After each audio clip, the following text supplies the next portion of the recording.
আসসালামু আলাইকুম আমার সম্মানিত দর্শক বন্ধু, আপনাদেরকে জানাই অনেক অনেক শুভেচ্ছা। আলহামদুলিল্লাহ, আজকে দেখেন বৃষ্টি হইতেছে।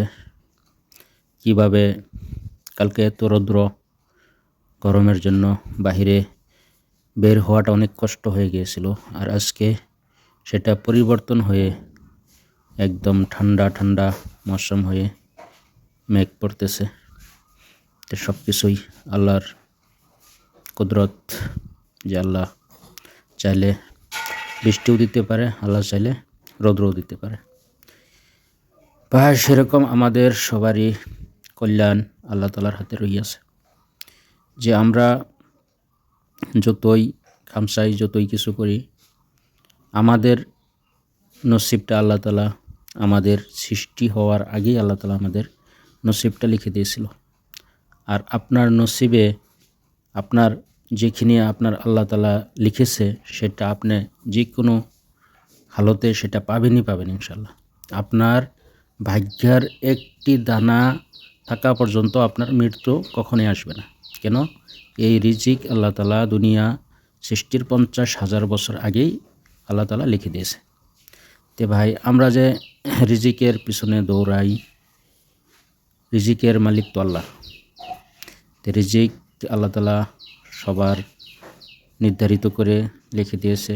যার যতটুকু রিজিক লেখা হয়েছে সে ততটুকু পাবেই পাবে ইনশাল্লাহ।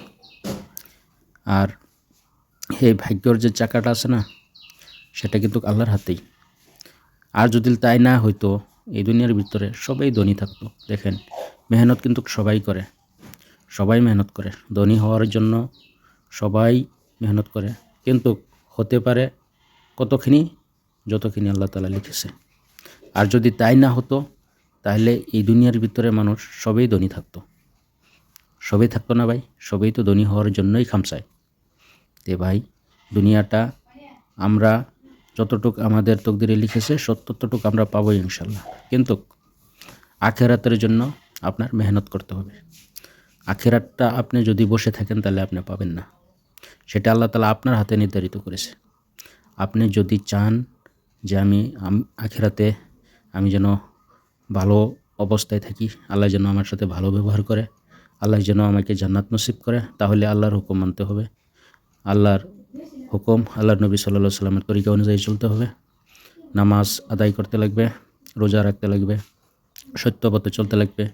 চুরি করতে পারবেন না, মিথ্যা বলতে পারবেন না, সুদ খেতে পারবেন না, ঘুষ খেতে পারবেন না, কারো অনেস্টি করতে পারবেন না, কারো হক মারতে পারবেন না।